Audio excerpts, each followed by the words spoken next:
ጆኒ ባር 4 ኪሎ የቦሌ መድኃኔዓለም ስብከተ ወንጌል ኃላፊ ነበር በወቅቱ ሰውየው። አሁን በካናዳ ሀገር የሚኖር አንድ ዲያቆን ጓደኛ አለኝ። የቂርቆስ ቤተክርስቲያን ዲያቆን ነበረ። ወደ ጌታ መጥቷል። ከነ ምሕረት አብ ጋር አንድ ባጅ ነው ቅድስት ሥላሴ ተመርቆ። ኤርሚያስ እኔ እዚህ ዛሬ እዚህ ሶሻል ሚዲያ ላይ ብቻ ሳይሆን እዛም እያለሁ ከወንድሞቼ ጋር በተሐድሶ ውስጥ እናገለግል ስለነበር እስቲ ይህን ሰው እያገኘውና ለአውራው ብሎኝ ቀጠረኝ። ጆኒ ባር ጆኒ ዳቦ ነበር የሚባለው እዛ 4 ኪሎ ትምህርት ሚኒስቴር ፊት ለፊት ማለት ነው። ባር ብለው ከፍተውት ካፌና ምናምን ነገር ነበረ። ዳቦውን ተቀይሮ እንደዛ የዳቦ ቤቱ ተቀይሮ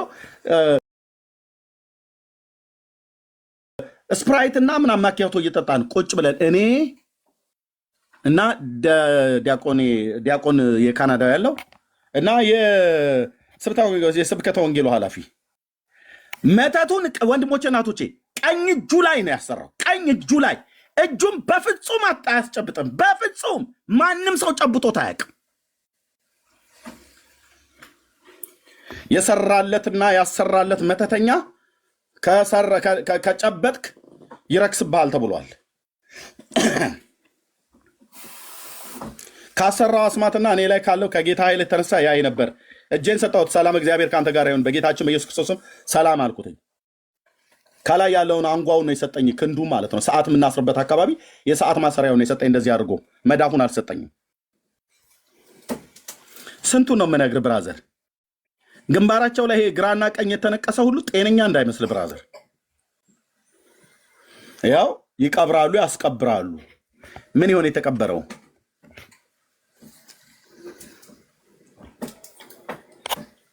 ምን ይሆን የተቀበረው? ሰው ነው ያስቀበሩት? አህያውን ያስቀበሩት? ጥቁር አህያ፣ ጥቁር ውሻ፣ ጅብ እየደገሙበት ማለት ነው። በስርዓት እኮ ነው የምልህ። ብፁዕ አባታችን በረከት ወይ ደርብን ትላለች እሷ እዚህ ወይ እሱ ይላል። እግዚአብሔር ሲበቀል እንደዚህ ነው። እነኚህ ሰዎች ባሉበት እንደነኛ አይነት አገልጋዮች ባሉበት ቤት ውስጥ ወንጌል መስበክ አትችልም። ኢየሱስ ክርስቶስ ስሙን ደጋግመህ ከጠራ ትጠረጠራለህ። መጠርጠር ብቻ ሳይሆን ስምህን ያጠፋሉ። ስምህን ማጥፋት ብቻ ሳይሆን መክረው ካልሰማ በጩቤ ሁሉ ያስወጉሃል። እምቢ ካልክ ያስገድሉሃልም ጭምር። ካልሆነ ያባርሩሃል። ወጣ የመናፍቃን ስብከት ነው ይሉሃል። ያው ብፁዕ አቡነ ገብርኤል እኮ አፍርጠው ተናገሩት። ቤቱ ገፊ ነው እኮ አሉ። ገፊ ነው። ማን ሰምቷቸው? እሳቸውን ቤቱ ምንድነው? ገፊ ነው። የዝሆን ያህል ነው አሉ።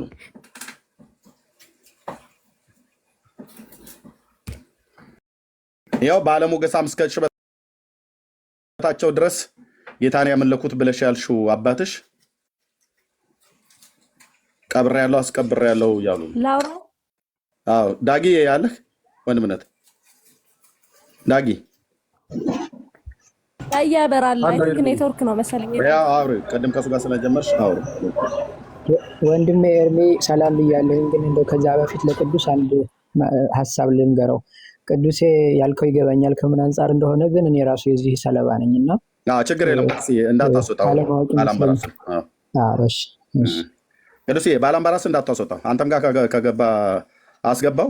በዚሁ መተትና ድግምት የተደረገበት የቤተ ክህነት ሰው ነው። ኦኬ እንሰጣለን ባላምባራስ በኋላ። ቅዱሴ አውራ አሁን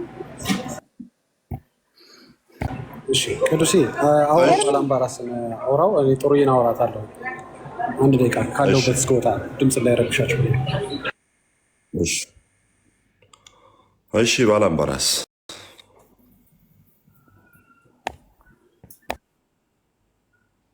አይ የሚናገረው ነገር ካለ ነው። ቆይ ጥሩዬ የሚናገረው ነገር ካለ ባላምባራስ የምትናገረው ነገር ካለ ተናገር። አለኝ። በቃ ተናገር። ያ ቅዱሴ ያወራ አይገባም። እሺ አመሰግናለሁ። ሁላችሁንም በክርስቶስ ሰላም ብያችኋለሁኝ። ይሄ አሁን ያቀረብከው ነገር እንዲያውም እኔ በውስጥ ራሱ ለኤርሚ እየላኩለት ነበረ። ያው ወንድማችን ቅዱስ ይገባኛል ስጋቴ ይገባኛል፣ ግን እንደዛ አይደለሁም እኔ ለማለት ነው። እንዲያውም እኔ የሚገርመህ ከዚህ በፊትም ተናግሬያለሁኝ። ይሄ በቤተክርስቲያን ውስጥ የሚደረግ በቅዱስ ቤተክርስቲያን ውስጥ የሚደረግ አስማት፣ ይሄ ጥንቆላ፣ መጥፎ የሆነ የአጋንንት አሰራር ተገቢ አይደለም እያልኩ እንዳንድ የቤተ ክህነት ሰው ያው በቤተ ክህነት ውስጥም እንደተማረ ሰው የምቃወም ሰው ነኝ። የዚህም ሰለባ ነኝ እኔ። ያው በቅዱስ ቁርባን መርዘውኝ ነበር ከዚህ በፊት። ያው ምዕመኑ አያውቅም ብዙ ጊዜ ያው በዋህነት ነው የሚታለለው። ግን መሪዎቹ በጣም እንደምታስበው አይደሉም። በጣም መሰሪዎች፣ በጥንቆላና በአስማት በአጋንንት መዋረስ ውስጥ ያሉ ናቸው። ስራቸውም አካሄዳቸውም ምህዋራቸውም በሙሉ በዚህ በክፉ የመናፍስት ዓለም አሰራር የተጠመዱ ናቸው። ያው እኔ ምንድን ነው ያደረጉኝ? ኤርሚ ታስታውስ ከሆነ እንደገለጽኩት ከዚህ በፊትም ለመጠቆም እንደሞከርኩት ያው በስጋው ደግሞ ብዙ ሊቃውንት ሞተዋል። በነገራችን ላይ በቅርቡ እንኳን ከሞቱት አባት እንኳን ከሚታወቁት ሊቅ ብናነሳ አቡነ አረጋዊን መጥቀስ ይቻላል። ብፁዕ አቡነ አረጋዊንና በእንደዚህ አይነት በቁርባን ተመርዘው የሚሞቱ ሊቃውንት ስፍር ቁጥር የላቸውም። በነገራችን ላይ አሁንም ድረስ አልቆመም። ብዙ ጓደኞችን አጥቻለሁ። ያው እኔ መያዝ አንዱ ሰለባ ነኝ። ግን መቼም በክርስቶስ የምተማመን እኔ በእንደዚህ አይነት በርኩሳን መናፍስት አሰራር አልተማመንም። ምክንያቱም እኔ የማምነው አንድ የእግዚአብሔር ልጅ ስለሆነ ያው እሱ በሱ ቸርነት በክርስቶስ ኢየሱስ ጥላነት ተጋርጄ ያው ከዚህ እነሱ መጥፎ ወጥመድ አሰራር ከርኩስ አሰራራቸው ተርፍ ያለው ማለት ነው። ያም ሆኖ ግን የሚገርምህ እሱ ብቻ አይደለም። ቤተክርስቲያን ውስጥ ጥቁር ዶሮ የሚቀብሩ በጣም እኮ የሚገርም እንደው የሃይማኖት አባት ቀርቶ እኮ አንድ አረማዊ የማያደርገውን ነገር ነው የሚደረገው እና በጣም ትገረማለህ። እና በተለይ በቤተክርስቲያኗ ውስጥ ያው ትንሽኛም የዓመት በዓል ቀዳሾች ምናምንም ነበርን። ድምፃዊ ምናምን እንደው ትንሽ አንደበት ከፈት ያለ ከሆነማ ያው ተፈልገህ በባትሪ ታድነህ ነው የምትመረዘው የምትገደለው። ያም ወይ በደጀ ሰላም ጠላ ነው አለዛ ደግሞ በቁርባን ነው የሚመረዙህና እስከዚህ ድረስ ይኸው አሁንም ቪዲዮ እንደምትሰሙት አንዱ ምስክር ነው። ይኸው እኮ በግልጽ እየተዋረዱ ነው ያሉትና እንደዛ ነው የሚደረገው። ህዝቡ ግን ያውቁም። እንደውም ከዚህ በፊት ለመግለጽ ሞክሬ ነበረ። ምንድነው የሆነው? አንድ ጊዜ ጠቅላላ መስዋዕቱን መርዘውት፣ የሚገርምህ ኤርሚ ጠቅላላ መርዘውት፣ ያው ታውቃለህ አንተ የቤተ ክህነትም ሰው ስለሆንክ ሰሞነኛ የሚባል አለ እና ምንድን ነው ብዬ ይሸታል። እኔ ነኝ እንዲያውም ምንድን ነው የሚሸተው ነገር ብዬ ያው በደንብ ዲቴል አልሄድበትም፣ ግን እንደው ሃይላይት ለመስጠት ያህል ሰው እንዲገነዘብ አንድ የተወሰነ እውቀት እንዲኖረው ምንድን ነው አካባቢ የሚሸት ነገር አለ እንግዳ ሽታ ብዬ እንትን ስል ያው መስዋዕቱ እንዳለ ጠቅላላ ምንም አያስቀርብም እና ከዛ እንደገና ብዙ ያው ሊቀ ገበዙም ተጠርቶ ያው እኔም በወቅቱ ሊቀ ዲያቆን ስለነበርኩኝ ጠቅላላ ዲያቆናቶቹን ሰብስቤ መምህራኖችም የደብሩ አለቃም መጥተው ስብሰባ ገባን። ስብሰባ እንደተሰበሰብን ማን እንደሆነ ሊታወቅ አልቻለም።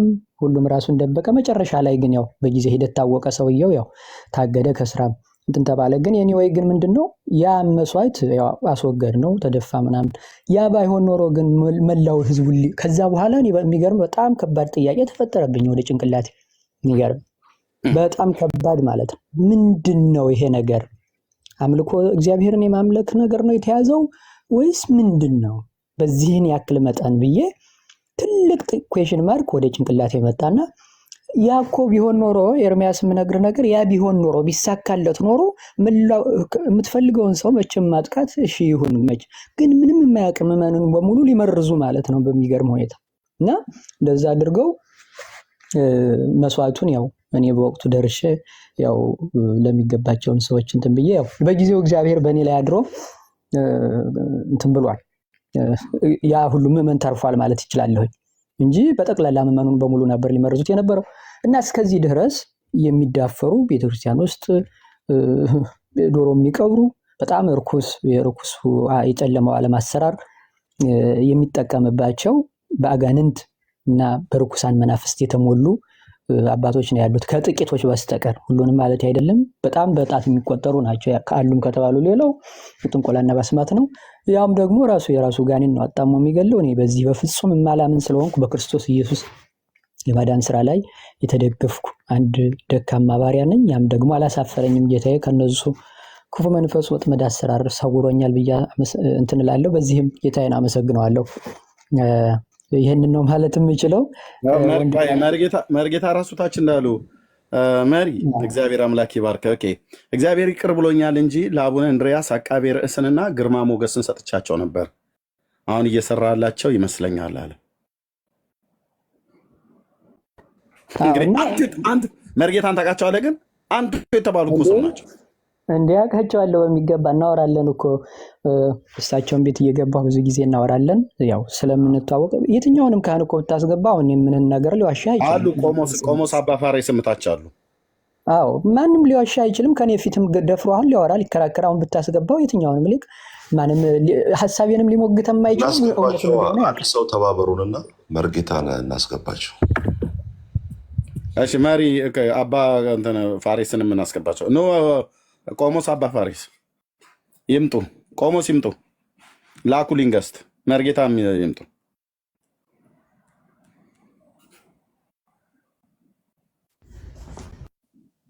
ቆሞስ ይላኩልኝ። ኦኬ ገብተዋል። በቃ እሺ። እኔ በጣም የማስታውሰው ራሱ ከወጣው በኋላ አስታውስኩትኝ። አብሮ አደጌ አበበ ጉልላት ይባላል። እኔ በተወለድኩበት አካባቢ የምታውቁኝ ከኔ ጋር አብራችሁ ስትቀድሱ የነበራችሁ ካህናትና ዲያቆናት የምታውቁኝ ማለት ነው።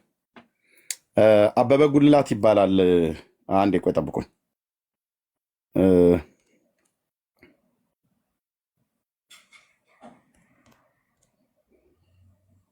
እሺ አበበ ጉልላት ይባላል። አብሮኝ ነው ከብፁዕ አቡነ ናትናኤል እጅ የአርሲው ሊቀ ጳጳስ የነበሩት። አንዳንዶቹ አቡነ ናትናኤል ብዬ ስል አሁን ያሉትን ይሄ ኦሮሚያ ክልል ላይ ያሉት አህጉረ ስብከታቸው እዛ ያሉትን እሳቸውን አይደለም ያለሁት። አሁን ያሉት አቡነ ጳውሎስ ሶሪ አቡነ ናትናኤል አይደለም። አቡነ ናትናኤልን ለማታውቋቸው የአርሲው ሊቀ ጳጳስ የነበሩ ፎቶቸውን ማሳየት እችላለሁኝ። የእኔ አባቴ ስለነበሩ ማለት ከእሳቸው እጅና ከአውራጃው ቤተ ክህነት አባ ዘርአ ብሩክ እና ከእሳቸው ከብፁዕ አቡነ ናትናኤል እጅ ነው የድቁና ስልጣን የተቀበልኩትኝ። በአውራጃችን ውስጥ በአርባጉ አውራጃ ባሉ ወረዳዎች ውስጥ ወደ 6 ነው ምናምን ነገር የሚሆኑ ወረዳዎች በአንድ ቀን ነው የተሰጠን ማለት ነው። ነሐሴ 24 ቀን ተክለ ሃይማኖት አዲስ ቤተክርስቲያን ተተክሎ እዚህ ስናወራ ዝም ብለን መደድ የመስለናቸው። እሺ አቡነ ናትናኤል አንድ የጠብቁኝ፣ ፎቶቸውን ማሳየት ስለንፈልግ ለማታውቋቸው።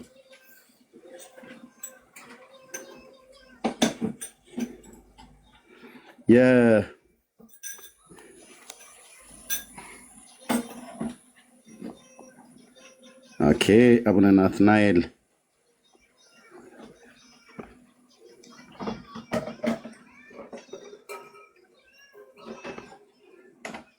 እኚህ ናቸው የእኔ አባት የነበሩት ማለት ነው። ከእኚህ አባት እጅ ነው የድቁና ስልጣን የተቀበልኩት። አቡነ ናትናኤል ማለት እኚህ ናቸው የእኔ አባት። በኦርቶዶክስ ቤተክርስቲያን በነበርኩበት ሰዓት ላይ የድቁና ስልጣን የተቀበልኩት እኚህ ናቸው። ብፁዕ አቡነ ናትናኤል የአርሲ ሊቀ ጳጳስ አህጉረ ስብከት ሊቀ ጳጳስ ነበሩ። ከእሳቸው እጅ ቡራኬ ተቀብዬ ድቁና ስልጣኔ ተቀብያለሁ። እኔም ብቻ ሳይሆን ሌሎቹ እና ከኔ ጋር አብሮ የተቀበሉ ከኔ ከነበርኩበት ቤተክርስቲያን ኦልሞስት ወደ 20 ነው ምናምን አካባቢ የምንደርስ ከ20 በላይ የሚሆኑ ይመስለኛል ልጆች አብረን የተቀበልን ከነተንም ድቁና ነው እና አብሮኝ ያኔ ከተቀበለ ወንድም ዲያቆን አበበ ጉልላት ይባላል።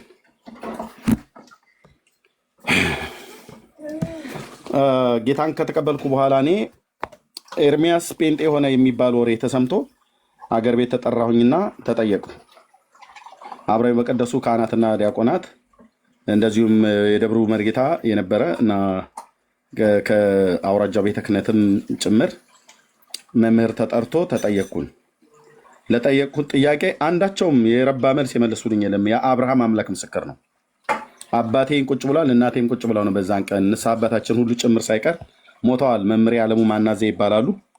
እሳቸውም ሁሉ ባሉበት ልጠመቅ ውሃ አዘጋጅተው፣ ለመጠመቅ ግን በመጀመሪያ የምጠይቀው ጥያቄ አለ፣ ያን ጥያቄ መመለስ አለባችሁ ብዬ ሁሌ አወራችኋለችን እና ጥያቄ አንዱንም አልመለሱም። ልጄ አብሯችሁ ነበር ሲቀድስ የነበረው የሚያውቀው ነገር አለ። ከእኔ ተነጥሎ ከአባቱና ከእናቱ ተነጥሎ በናፍቆት እየተገበገብን ጎጃምም ጎንደርም ሰሜን ሸዋም ሄዶ ሲንከራተት ተምሮ የመጣው እሱ ነው። የሚያውቀው ነገር አለ፣ መልሱ አለ። አሁን መናፍቃን ጴንጤ እያላችሁ ስም ማጠልሸት አይደለም፣ መልሱኛው ፊት አላቸው። ፋዘር እንደኔው እንደዚህ እኔ በሱ ነው የወጣሁት። ስትሬት አዌይ ነው የሚናገረው። መልሱ የምትመልሱ ከሆነ አላቸው እና አንዳቸውም የመለሱ የሉም። የአባቴ ታላቅ ወንድም ቄስ ነው። አንቱ የተባለ የተመሰገነ ድምፃዊ ማለት ነው። በቅርብ ነው የዛሬ 2 ዓመት አካባቢ ላይ ነው የሞተው። እዚሁ ላይ ቲክቶክ ላይ እያገለገልኩ ለመቀበሪያ ገንዘብ ላክልኝ ብሎኝ ወንጌል ነግሬው ልጄ አንድ ቀን ተመልሰህ አብረን እንድንቀድስ ነበረ ምኞቴ ብሎ ሲለኝ ነገርኩትኝ። ይሄ ማለት አባቴ ከጉድጓድ የመውጣት ያህል ነው። እኔ አልመለሰም አልኩትኝ። ብርሃን በርቶልኛል፣ ክርስቶስ ገብቶኛል እና ወንጌል ነገርኩት። በጣም የሚገርማችሁ ሊሞት ጥቂት ሳምንት ሲቀረው ህልም አየው ብሎ ነው ገንዘብ ስልክለት የነገረኝ በስልክ። ምን አየህ ብዬ ስለው በዮሐንስ ወንጌል መጽሐፍ ምዕራፍ 14 ላይ ያለ ቃል ነው። እሱ በግዕዝ ነው የሚያውቀው፣ በአማርኛም ያውቀዋል፣ ግን ክፍሉን አላስታውሰውም። ዮሐንስ ወንጌል ላይ ያለ ይመስለኛል አለ።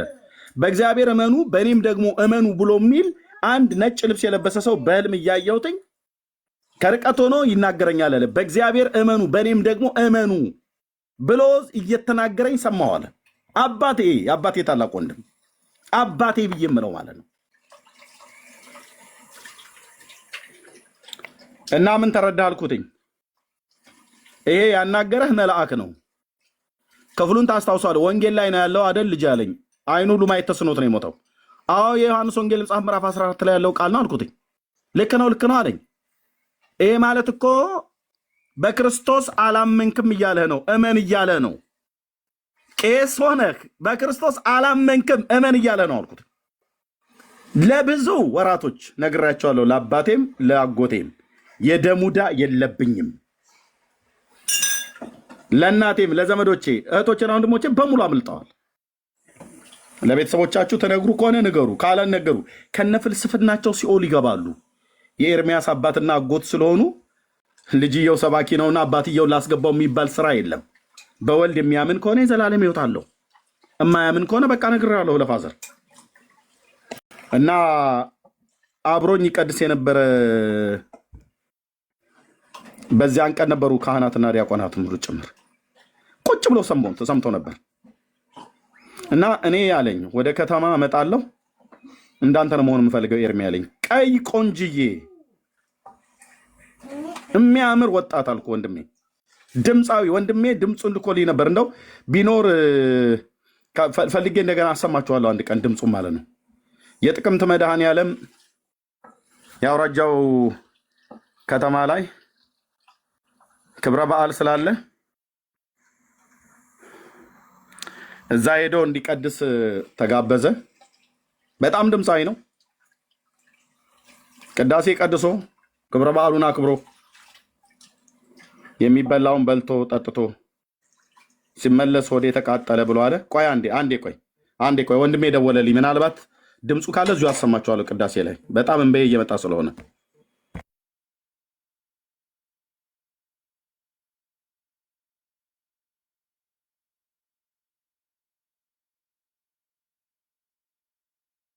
ይኸው ወንድሜ ሰምቶ ላከልኝ ቴሌግራም ላይ።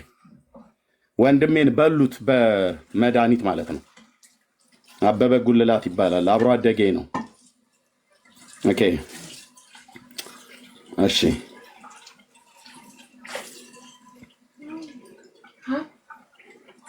እንዴት ውስጤ እንደተረበሸ ልነግራችሁ አልችልም። አብሬው የቀደስኩ አብረን የቆምን ስሙት። ይሄ እሱ ድምፅ ነው።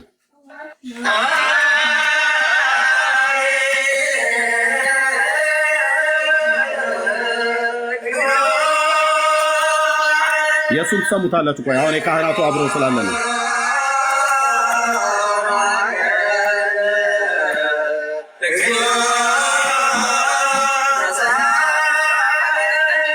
ይሄ እሱ ድምፅ ነው፣ ስሙት።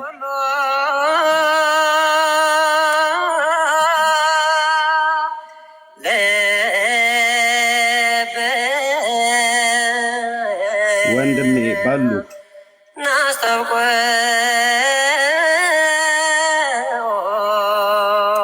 አበበ ለእግዚአብሔር አምላክና አብሮ አደጌ ነው። ወንድሞቼ ናቶቼ ህብረተ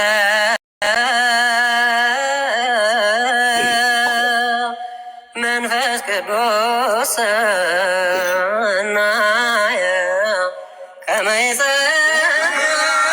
አብሮ አደጌ ነው። አብሮ አደጌ ነው። ወንድሞቼ ናቶቼ ወንድሞቼ አብሮ አደጌ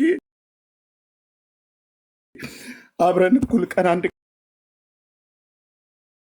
ቀን ድቁና የተቀበልን አብረን የቀደስን አብሮ አፈር ፈይጦ ያደገ በአንድ ወንዝ ላይ ያደግን አበበ ጉልላት ይባላል።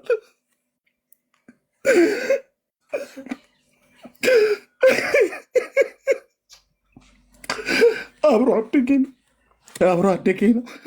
ሳልቀብረው ወንድሜን ወንጌል ነግሬዋለሁ። ወንጌል ነግሬው ከተማ ስገባ እንዳንተ ነው መሆን የምፈልገው ብሎኝ የጥቅምት መድኃኔዓለም በሉት ቆንጆ የሚያምር ልጅ አልኳችሁ። ድምፁ ሁሉ እንደዚህ እንደሰማችሁት ነው። በቅዱስ ቁርባን የገደሉት በቅዱስ ቁርባን የገደሉት ወንድሞች ናቶች አልቀሻ አልወጣልኝም። አብሮ አደጌ ነው። በሉት መርጌታ እውነቴን ብዬ የምላችሁ አብሮ አደጌ አብሬ የቀደሱት አንድ ቀን ነው። ከብፁዕ አቡነ ናትናኤል ልጅ ድቁና ስልጣን የተቀበልነው በሉት በቅዱስ ቁርባን። እነኚህ አውሬዎች ቤት ውስጥ የተሰገሰጉ አውሬዎች አሁን ወንድሜ እዚህ ባላምበራስ እንደሚናገረው እነ መርጌታ እንደሚናገሩት ቆሞስ እዚህ አሉ ይታወቃል። የሰራዊት ጌታ እግዚአብሔር ያን ቤት ይፍታ። አበበ ነው ይሄ ወንድሞች ናቶች።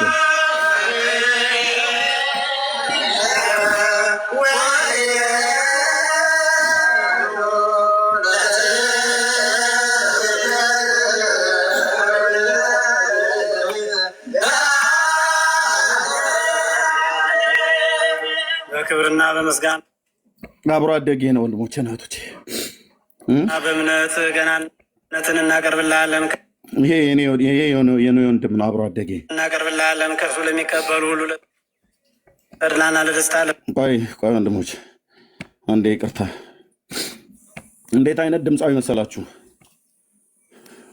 ተድላና ለደስታ፣ ለፈውስና ለረድኤት ቢያለኝ። ቆይ አንዴ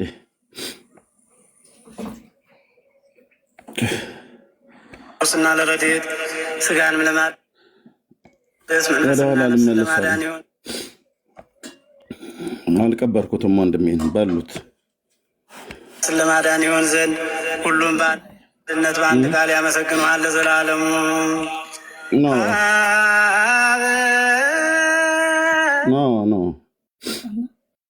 አንዴ ቆይ ወጥቼ ከእንደገና ልግባ። ወንድሞቼ ናቶች አልቀበርኩትም ወንድሜን። አብሮ አደጌ ከብቶች ጠብቀን አፈር ፈይተን ያደግን በቅዱስ ቁርባን ሄደ የገደሉት። ቆይ አንዴ ጠብቁኝ ወንድሞቼ። ወንድሜ የላከልኝ ጊዜ ያለቀስኩት ለቅሶ እስካሁን ድረስ አልወጣልኝም። አባቴም ሲሞት እዚህ ሆኜ ነው የሞተው። አጎቴም ሲሞት እዚህ ሆኖ ነው የሞተው። ወንድሞቼ ናቶቼ እውነቴን ነው። ቅድም ባላምበራስ ሲናገር ነበር። በክብረ በዓል ላይ ቀድስ ተብዬ የምባል ነበረ። እኔ ራሴ ማለት ነው። አጎቴ የለየለት ድምፃዊ ነበር። ይህም ወንድም እንደዚሁ ነበረ። ጥቅምት መድኃኔዓለምን ቀድሶ ገደሉት።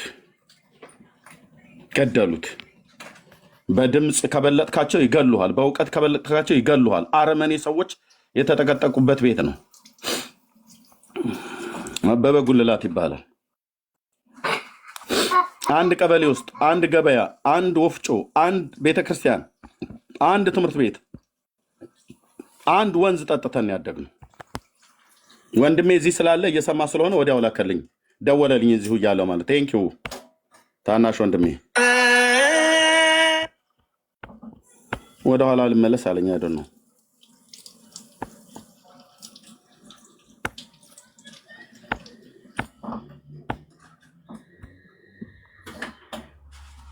እስቲ ለሴቭ ላድርገውና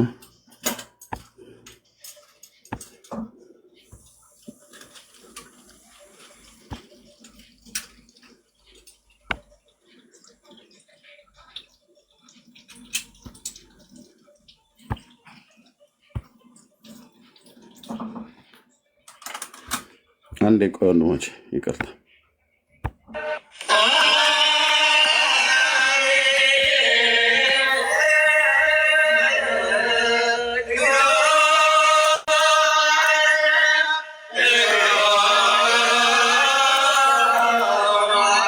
እዚህ ነው የምከፍተው የከፈቱት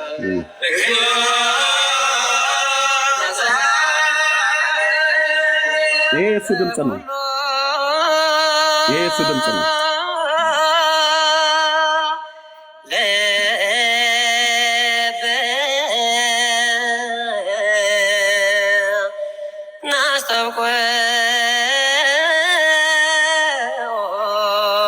ወንድሜ በጣም ለእግዚአብሔር አምላክና ህብረተ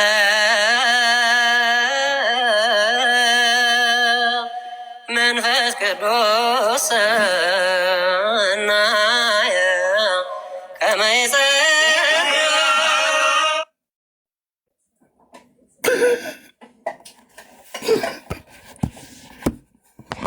ዳግዬ በቃ ቤቱ ምራ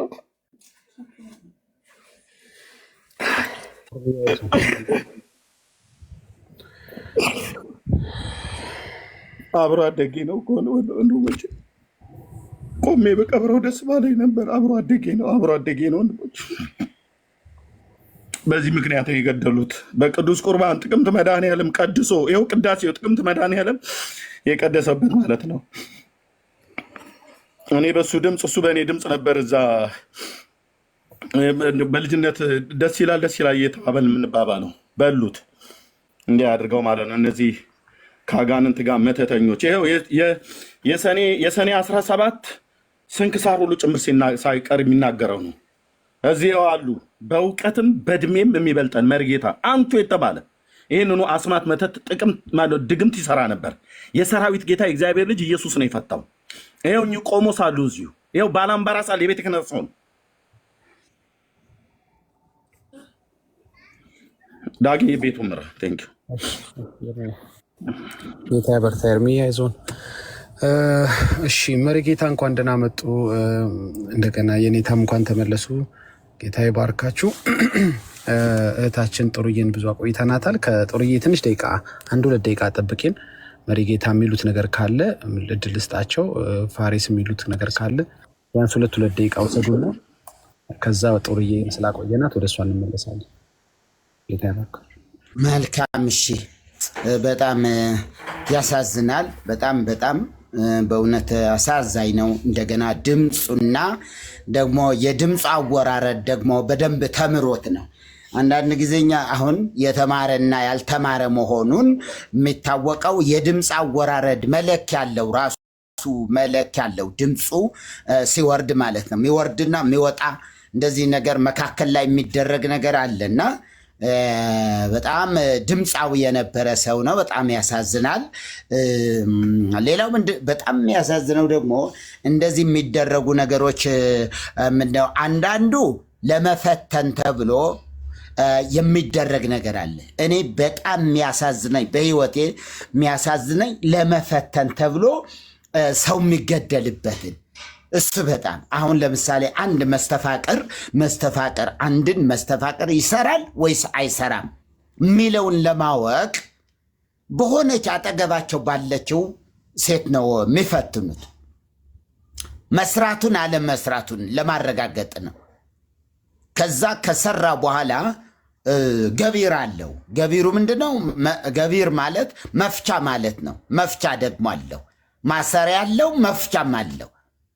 ያንን ነገር መፍታት ይቻላል ማለት ነው። ስለዚህ በአንዲት እህት ይደረግና ትበልካካ ከመደርሆ እያለ ነው። እንደ ዶሮ ትበልካካ እያለ ነው የሚሄደው።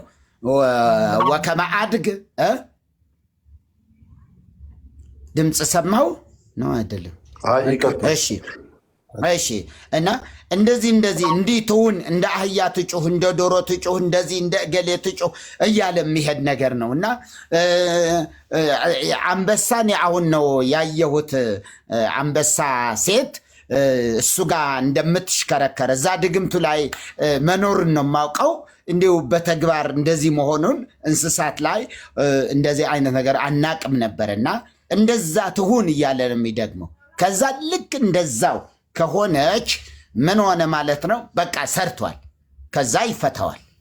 መልሶ በውሃ ውስጥ የሚከተት አለ፣ በእሳት የሚቃጠል አለ፣ በእሳት የሚቃጠል የሚበተን ደግሞ አለ።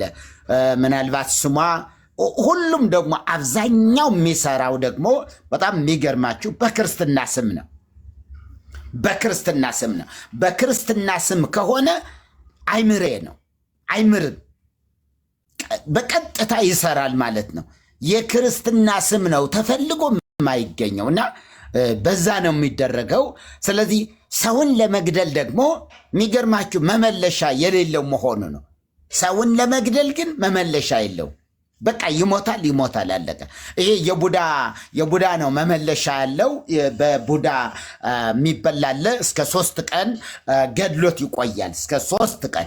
ከዛ ሰዎች ይቀብሩታል፣ ይቀበራል። ከዛ ከ3 ቀን በኋላ ሰዎች በማያዩበት ሰዓት ላይ በሌሊት ቆፍረው ያወጡታል። አስከሬኑ ይወጣል። ከዛ ይመለሳል፣ ነፍሱ ወደ እንትኑ ይመለሳል ማለት ነው። ከዛ አይምሮ ውስጥ ያለ ማነ ስምህ ቢባል ስሙን አያውቅም። አባትህ ማን ነው? አይደለም የአባቱ ስም የራሱ ስም አያውቅም።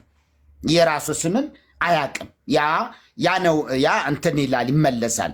ይሄ ቀጥታ በመቅትል በሚባለው ድግምት የሚደረገው ግን አይመለስም፣ መመለሻ የለው እና ለመፈተን ብለውም አንድ ተማሪ አጠገባቸው ያለው ተማሪ ይፈትኑበታል። በምን? በእጽዋት ከሆነ በስጋ ወደሙ ከሆነ የሚደረገው ለምሳሌ የወንድም ፋሬስ በስጋ ወደሙ አድርጎ የሚሰጥ ከሆነ መቅትል የሚባለው መግደያው በስጋ ወደሙ ከሆነ የወንድም ፋሬስ ማለት ነው። በቃ በስጋ ወደሙ ነው። እንደምንም ራሳቸው የሚቀድስ ከሆነ በስጋ ወደሙ ተደርጎ ይሰጠዋል። የራሱ ድርሻ አለው። አንዱ መቀደሻ እንግዲህ 3 ነው የሚጋገረው። ኤርሚ ያውቀዋል። 3 ይጋገራል።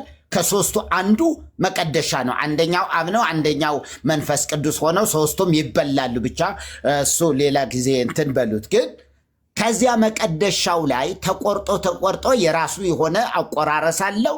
ያቺ ለሱም የምትደርሰዋ ላይ ያደርጉበታል። በጥቁር ሽምብራ፣ ጥቁር ገብስ፣ ጥቁር ስንዴ፣ ጥቁር አዝሙድ እና 7 ናቸው። እነዚህ ተቀምመው ተሰርተው በውስጥ ያደርጉትና ከዚያ በኋላ በዚህ አድርገው ያበሉታል። ይደገምበታል። እዛ 49 ጊዜ ነው የሚደገመው። ያን ከደገመው በኋላ ያበሉታል፣ ያጎርሰዋል ማለት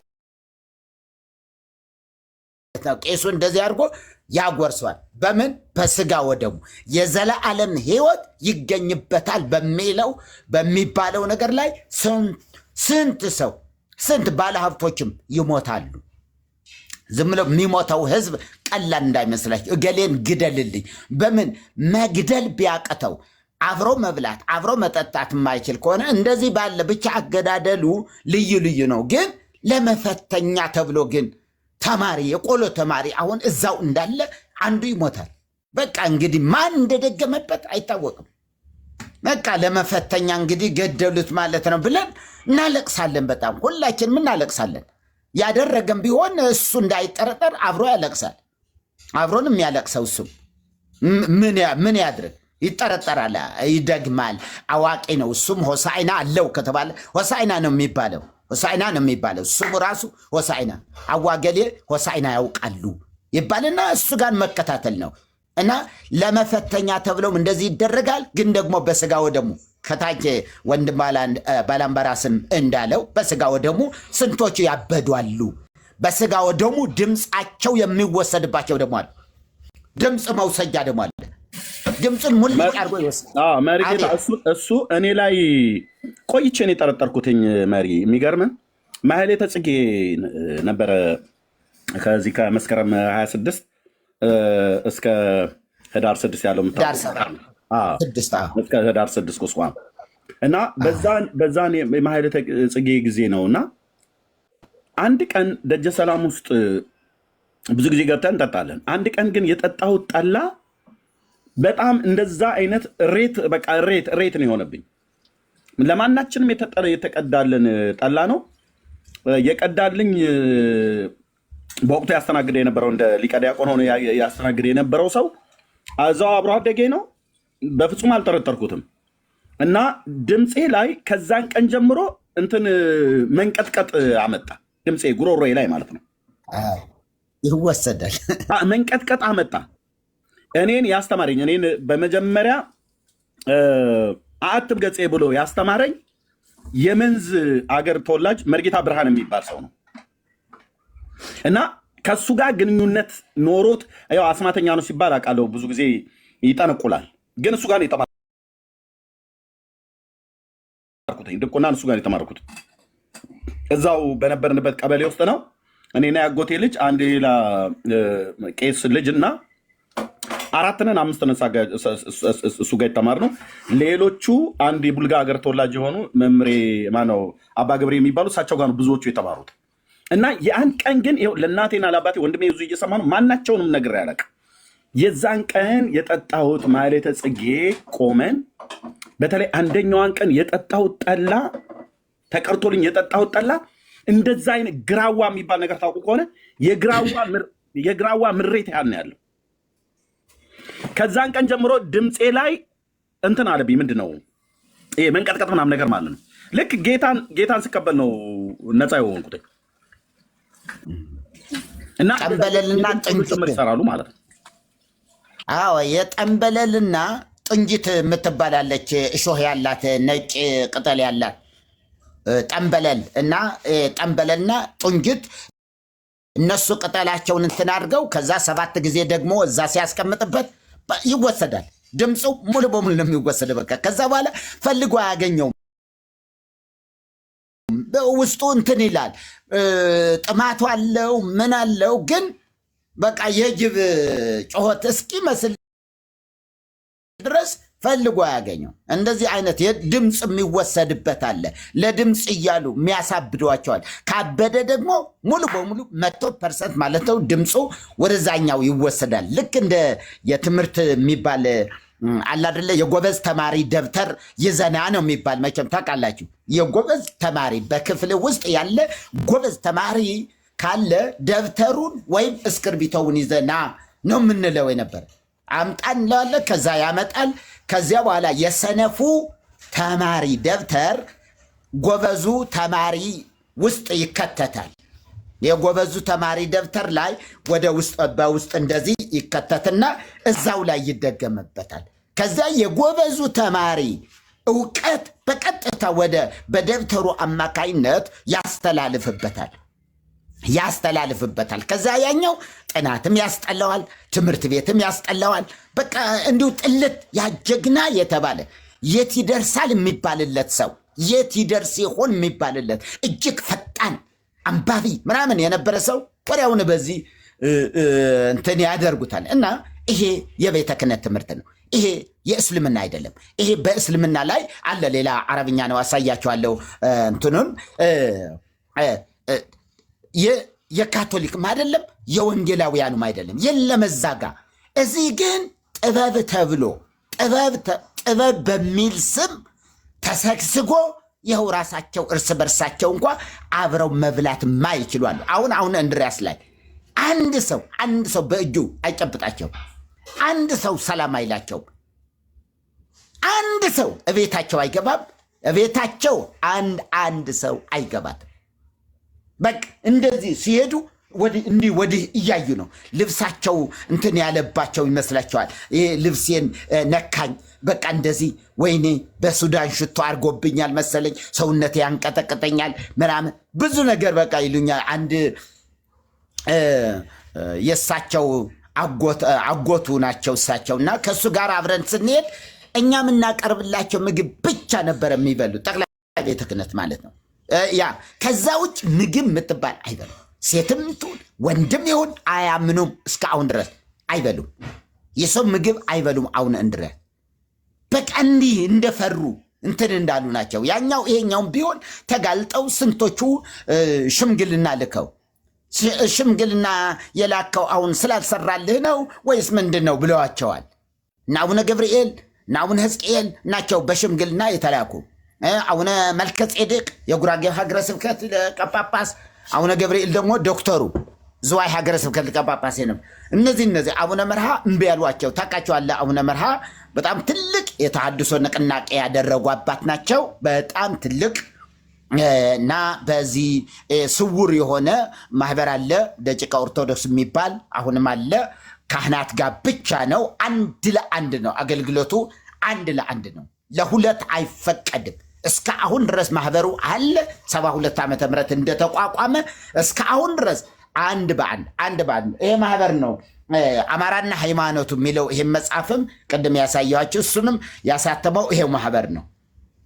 ይሄ ማህበር ነው። ማህበሩ የማህበሩ ዓላማ ይላል እዚህ መጽሐፉ ላይም ቢሆን የማህበሩ ዓላማ ቤተ ክርስቲያናችን በመጽሐፍ ቅዱሳዊ ትምህርት ብቻ እንድትመራና መጽሐፍ ቅዱሳዊ መሰረት የነበረው በነገስታቱ ተጽፎ የተቀበረው የጥንታዊት ኦርቶዶክስ ተዋሕዶ ቤተ ክርስቲያን ትምህርት እንደገና እንዲነሳ ማድረግ። ሁለተኛ የቤተ ክርስቲያኒቱ ሊቃውን ሳይፈቅዱ በነገስታቱ ትእዛዝ በግድ ወደ ቤተ ክርስቲያኒቱ የገቡ መጽሐፍ ቅዱሳዊ መሰረት የሌላቸውን የስህተት ትምህርቶች ከቤተ ክርስቲያናችን ማስወገድ።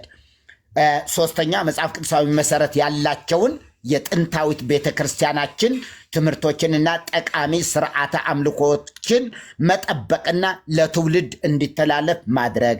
አራተኛ ክርስትናን ያልተቀበሉ ህብረተሰቦች ክርስቲያን እንዲሆኑ ወንጌልን በመስበክ ረገድ የቤተ ክርስቲያናችን ምዕመናን እንዲሆኑ በማድረግ መንቀሳቀስ።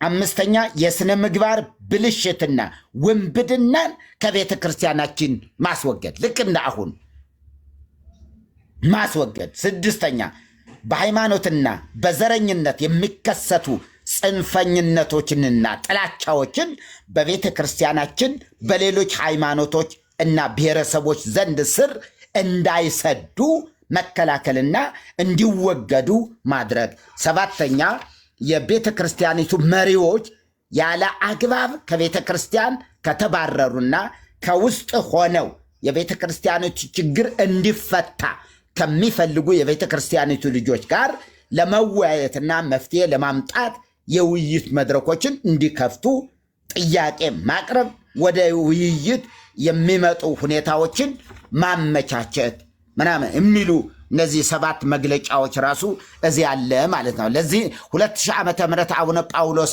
ጥያቄ እንዲቀርብላቸው አጽዋማት ጉዳይ በጥንት ጊዜ ተሽረዋል። በዓላት ከ3 ብቻ እንዲሆኑ ማን በ29 በ12ና በ21 ብቻ እንዲሆኑ 1961 ዓመተ ምህረት ወስናለች ቤተ ክርስቲያናችን። ይህን ውሳኔ በእርሶ ዘመን ለምን ተግባራዊ አይደረግም የሚል ጥያቄ የቀረበው ከዚህ ማህበር ነበረ። ያ ባለፈውም ያሳየኋችሁ መጽሐፉ ላይ። ከዛስ እንዲሁ ለምእመናን ሲባል 5 ቀን ብቻ ተጽሞ ሰኔ ጾም፣ የገና ጾም፣ የህዳር ጾም እና ማናስ ጾም እንዲሻሩ ተወስኗል የዛን ጊዜ። የአሁኑ ደግሞ 2000 ዓመተ ምህረት በአቡነ ጳውሎስም እሱን አጽድቀናል ተብለው በሙሉ ድምፅ እሱን አጽድቀናል። ምክንያቱስ መልስ ያገኙ አጽዋማት ናቸው። ይወርዳል ይወለዳል ብለው ጾሙ እያልን እኛ ግን ወረደ ተወለደ እያልን ምን ብለን እንጽመው የሚል ነበር። ምን ብለን እንጽም? አሁን ነቢያቱ ይሁን ምንም እንኳ መጽሐፍ ቅዱስ ባይኖርም ቅሉ የጥንት አባቶቻችን በጥንት አባቶች ዘአንበሩ አበዊነ ስለሆነ የጥንት አባቶቻችን ያስቀመጡትን እንከተል ብንል እንኳ የሚያስኬድ ግን አይደለም። አሁን ምን ብለን ስጋ ወደሙ እያቆረብን በዚያው ሰዓት ላይ ወንጌል እያነበብን እንደገና ስብከት ብርሃን የሚባሉ በዓላትም አሉበት እሁዶች ይህን እያከበርን እንዴት አድርገን ነው ጾሙን የምንጾመው? ወይ ጾሙን ማቆም ወይ ደግሞ ቅዳሴ ማቆም ከህዳር 6 እስከ ይቅርታ ከህዳር 15 እስከ ታኅሳስ 29 ቅዳሴ ማቆም። ለምን? እየጾምን ነዋ። ምን በሚል ይወርዳል ይወለዳል ብለን እንጂ የጾም መታሰቢያ እንደዚህ አይደለም በሚል ነገር ነበረ የተነሳ በአቡነ ጳውሎስ በ2000 ዓመተ ምህረት የዛን ጊዜም ይሄው ነው ያጸደቁት። ትክክል ነው በነበረው ይጽደቅ። አስተምሩ፣ ለምእመናን አስተምሩ አሉ። ማን ይናገር? መድረክ ላይ ቆሞ ማን ይናገር? ማን ይመስክር? ዝም ብሎ ለምእመናን ተብሎ የምንማራቸው ትምህርቶች ሁሉ እንኳን ለአንድምታ ላይ ይሄ ለምእመናን አይሆንም ይባላል። ይሄ ለምእመናን አይሆንም። አማላጅነት አሁን ለምእመናን አይሆንም ተብላችሁ ነው። ግቡ ትምህርት ቤት አንድምታ ላይ ግቡ። እኔ ልንገራችሁ፣ ግቡና ከዛ ውዳሴ ማርያም ጀምሩ። ዝም ብላችሁ ሆን ብላችሁ አውቃችሁ ውዳሴ ማርያም ትምህርት ትርጓሜ ጀምሩ። ከዛ ምንድን ነው የሚሏችሁ? ሰአሊ ለነ ቅድስት ላይ ስትደርሱ ቅድስት ሆይ ለምኝልን። ልመናስ እንኳን በእርሷ በሌሎችም የለባቸውም። ይሄ ለምእመኑ የሚነገር አይደለም። እና ምን ተደረገ? በቀደመ ልመናዋ የመጣ ለምንድን ነው? ለነዚያ ሲባል ነው እንጂ ልመናስ እንኳን በእርሷ በሌሎችም የለባቸውም። ምክንያቱም በአጸደ ሥጋ መውጣት መውረድ፣ ማዘን ማልቀስ ስለሌለም ከርዕሱ በጣም ወጥቻለሁ። ግን የሚያሳዝነው ግን ይሄ የመግደያው ነገር ላይ ግን ለመፈተን ተብሎ ሆን ተብሎ አለ። ሆን ተብሎ ድምፃዊ በመሆኑ ለመቀነስ በሱ ቦታ ለመግባት ወይም እሱ ደግሞ ከፍ እያለ ይሄዳል፣ ተወዳጅነትን ያገኛል። ጳጳሳት በሚመጡበት ጊዜ የሚቀድሰው እሱ ነው። ፓትርያርኩ ሲመጡ የሚቀድሰው እሱ ነው። ከፍ ያለ ሲመጣ ክብረ በዓል ላይ የሚቀድሰው ያ ድምፃዊ ነው። ይሄ ስለሆነ ተወዳጅነቱ ከፍ እያለ ስለሚሄድ ስለዚህ ያሰናብቱታል። በቃ ያሰናብቱት። ምንም ፈሪሃ እግዚአብሔር የሚባል የለም። ይኑር አይኑርስ የታውቀው የለም እኮ ብዙዎች አሉ። እኔ በእውነት ነው የምላቸው እኮ እንደው እግዚአብሔር ግን እንደው አለ መርጌታ ይላሉ። መርጌታ ግን እንደው እግዚአብሔር አለ ብለው ነው። እኔ ግን እንደው ምን ይመስለዎታል እርሶስ? አይ እንዲሁ የድሮ አባቶች እርስ በርሱ እንደው ተገዳድሎ እንደው እንትን እንዳያልቅ እንደው አለ ብለው ያሉ ይመስለኛል እንጂ እንደው የሚሉ አሉ። ግን አባት ሆነው ግን እየቀደሱ ያው የምናውቃቸው እነዚህንም ደግሞ እንትን እናደርጋቸዋለን ካስፈለገም ማለት ነውና ይሄን ይመስላል። በጣም ጊዜ ወስጃለሁ። ቢሆንም ጥሩ ጠቃሚ ነው ብዬ ነው ማስበው። እግዚአብሔር ይባርካችሁ። እሺ ጌታ ይባርኮት። መሪ አሉ እንዴ? ፋሬስ ቤካይም ሰላም በለን። ሊያይ ባላምባራት ቅዱሴ ዳግዬ ያለሁኝ ሰላም በድጋሚ ብያለሁኝ። እሺ መርጌታ ያሉት እውነት ነው። ኤርሚዬም ያለው እውነት ነው። እኔም ሁለት ጓደኞችን አጥቻለሁኝ። አንዱ በጣም የምወደው በጣም በቆሎ ትምህርት ቤት አብረን የኖርን ገዳማት ሁሉ አብረን የቆየን ምሁር ገዳም መንኩሶ መነኩሴ ሆኖ መጨረሻ ላይ አቡነ መልከ ጼዴቅ ነበሩና ምሁር ገዳም ያው የሳቸው ገዳም ስለሆነ እዛ አዲስ አበባ ስራ አስጋጅ በነበሩበት ጊዜ ብስራተ ገብርኤል አመጡና ቀጠሩት። ከምሁር ገዳም ከጉራጌ ክልል ማለት ነው። እና ተውዛ ሲቀጥሩት በጣም ቆንጅዬ ነው፣ በጣም መልከኛ ነው። ፓትርያርኩ ሚንጡ የትኛውን ጳጳስ ይምንጣ ዲያቆን ሆኖ የሚገባው እሱ ነው። በጣም ድምጻዊና በጣም የምወደው ደግሞ መልኩ መልከ ድምጽ የሚገርም የት ይደርሳል ተብሎ የሚታሰብ ልጅ ብስራተ ገብርኤል አመንኩ ሰው ብስራተ ገብርኤል አመጡት። የሚገርማችሁ ወር አላሳደሩትም። በስጋው ደሙ ወይም ደግሞ በቂጣው አርገው ሰጡት። እንግዲህ እሱ ንፍቅ አርገው አስገቡት። ሰሪያ ቄሱ ነው እንግዲህ ቆንጥሮ መርጌታ እንዳሉት ያው ቅዱስ የሚያውቀዋል ኤርሚ የሚያውቁታል የዛው ውስጥ ነገር እና ቆንጥሮ የሱ ፈንታ አለ። እንግዲህ አምስቱ ቀዳስ ሲገቡ አንደኛው የሰሪያ ቄሱ ነው የሚያቆርበውና በቃ ከዛች ውስጥ አርጎ ሰጠው። የሚገርመው 7 ቀን አልቆየም። ሰውነቱ ጥቁርቁር ብሎ ወደ ተቃጠለ እያለ ገደሉት። እንደዛ አድርገው ገደሉት። አንዱም እንደዛው ደግሞ እሱም እንደ ጓደኛ ነው፣ ቆሎት ቤት የነበረ ነው። እሱ መነኩሴ አይደለም መርጌታ ነው።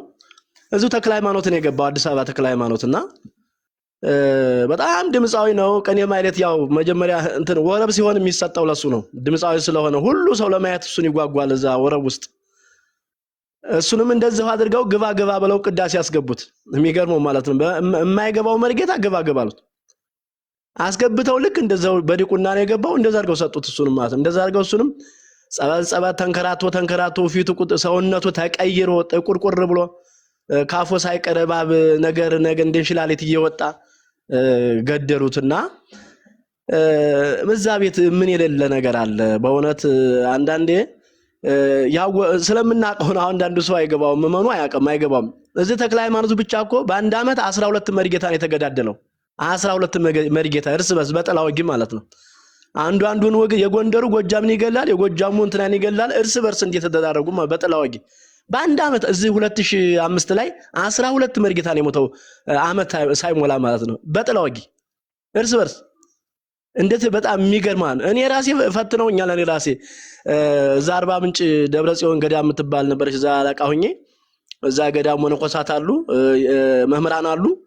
የሚገርመው አንድ ከተማው ላይ ለብዙ ጊዜ የቆየ አንድ ትልቅ መነኩሴ ያለ በሪጌታ ነው እና እኔ ዛጀ በአንድ ጊዜ ተወዳጅነት ህዝቡ እኔ ጋር ሲከተል በቃ ይሄ መነኩሴ ማካላጠፋ ብሎ ልጆቹን አስልኮ ቀሚሴን ውስጡን ቆርጦ ካልሴን ወስዶ አስወስዶ አይጥ ገንዞ የሚገርመው ማለት ነው እና የመቃብር አፈር አድርጎ በበሬ ውስጥ አስገብቶት ጧት ብድግላለው እዛ አስገብቶታል። በኋላ እኔ በወቅቱ እንደው አንድ ጌታን እኮ አላውቅም እኔ በእውነት ያን ሰዓት ግን አንድ እምነት ነበረኝ። እግዚአብሔር ይስጠው። አንድ ድሮ እኔ ዜማ ስማር ጠንቋይ ነበረ ያስተምረን የነበረው ጠንቋይ መሪጌታ ነው፣ ይጠነቁላል። እና አንድ ቄስ አገኘኝና ከዚህ መሪጌታ ዜማ ተማር እንጂ ጥንቆላ እንዳትማር አለኝ በአንድ ወቅት እግዚአብሔር ሲረዳኝ ማለት ነው። እና ጠንቋይ ይጠላለሁ እና ያንን ሳገኘው በካልቹ አልኩት። አንድ መነኩሴ ከጎን ወጣና ምንድነው አለ። ያው ተመልከተው እንደዚህ የሚገርማችሁ እኔ በእግሬ እየመታሁት እኔም ልምታው አለባለው አልኩት። እኔን እግሬን አልታመመም። የሚገርማችሁ ምንም አልሆንኩም። ያ መነኩሴ ግን እግሩ ሰለለ። የሚገርመው ማለት ነው እንዴት እንደሚሰራ ማለት ነው። እርስ በርስ የሚሰራ ስራ እዛ ቤት ከላይ እስከታይ። የሚገርመው አሁን ቅድስት ማርያም አለቃ የሆነ መነኩሴ ያለ አሁን የሚገርም ጓደኛዬ ነው፣ በጣም ጓደኛዬ ነው። የሚገርመው እዛ አየር ጤና አካባቢ አንድ የዲያቆኑ ሚስት ዲያቆኑ ቤቱ ይጠራዋል እና ምግብ ላይ ያለ ይጠራዋል፣ ቡና ይጠሩታል። ሚስቱን ወዶ መስተአብድ አረገበት። ሚስቱን ወዶ መነኩሴው አባረረበት። ሚስቱ ማነው እሱን አባረረው። አሁን ዲያቆኑ የት እንደገባ አይታወቅም፣ ግን ሚስቱን ቀማው መነኩሴው። ሚስቱን ቀምቶ ቤቱ አስገብቷታል። አሁን ይኖራል። የሚገርማችሁ ሚስቱን ቀምቶ የዲያቆኑ ሚስት መነኩሴው አለቃው ቀምቶ በምን ቀማው? መስተአብድ አድርጎ በቃ ጠፋ። እዚህ ወጣ እዚህ ገባ የማይባል ማለት ነው። ምን የሌላለ በእውነት ጌታ አይናችን ከፈተው እንጂ እና አሁን የሚገርመው ያ መነኩሴ አሁን እንትና ነበረ ተክለ አማኑኤል ነበረ አዲሱ ሰፈር። እንደገና አሁን በቅድስት ማርያም ደግሞ አለቃ ሆኖ አያቸዋለሁ። እነዚህ ሰዎች የሰው ሚስት እንኳን የሚቀሙ ባሏቸውን አባረው ይሄ እንትን መቀማት እንኳን ኖርማ ቀማት እንኳን አይደለም፣ ይሄ አሳብደው ማለት ነው። ጠፋ በቃ ልጁ